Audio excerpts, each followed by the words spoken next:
Dear friends, I've just handed the $30,000 to the official assignee to clear my bankruptcy.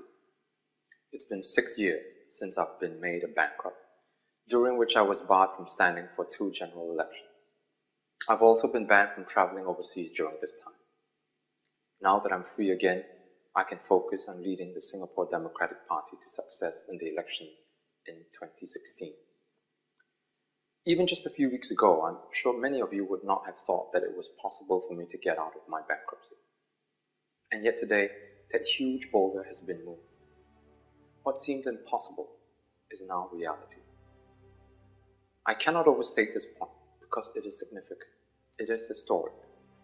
Imagine that. We raised $30,000 in just 10 days. And it was all because of you and your determination to help me clear my bankruptcy. But it was more than just raising the money. It was a demonstration that when we act together, there is much that we can overcome. You wanted it. You wanted democracy, and you showed that you were willing to work for it. You showed that the people are not powerless, and more important, that you will use this power to bring about the freedom that has been taken from us.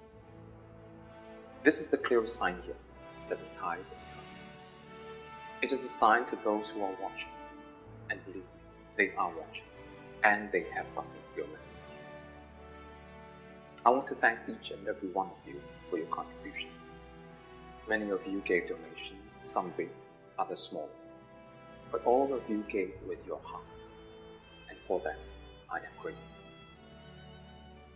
But there is one contribution which I have found to be especially precious to me.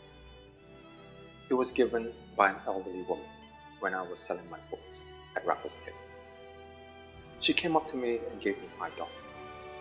I could tell that she was a clean lady because of the outfit that she was wearing. She told me that she couldn't afford the book, but just wanted to help me discharge my bankruptcy. I told her that I couldn't accept a gift as it was a lot of money for her. It was probably her 3 meals for the day. She turned to me and told me in Hokkien, "Wa lang e kok ke wa asi bu. Du bui san ma ho wa wai. Wa kwan sing ko.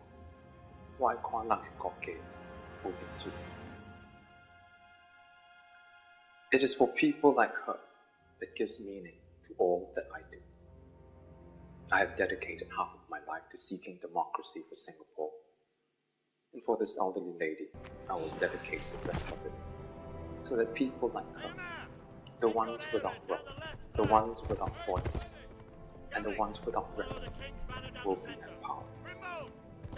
The $5 that she gave is worth infinitely more than $30,000 that I have given to Lee Kuan Yew. She has taught me a profound lesson that I will carry for the rest of my life, which is that it is not how much money we accumulate in life, but how much we give of ourselves to our fellow human beings that make us better people. For those of you who have bought a copy of Democratically Speaking, I hope that you will read and truly understand what I am trying to say and do. The book isn't about me, but everything about us as a people, as a community. It is about the struggle to make ours a caring society, the endeavor to remake our economy to one that is egalitarian, and the fight for empowered people. These goals make us who we are as the SDP. They are what defines and distinguishes us as a party. These values anchor our members to the truth, and they are what will continue to attract right-minded, competent, and dedicated people to our family. It is what will make the SDP an alternative ruling party, one that will provide Singaporeans a real choice at the next election.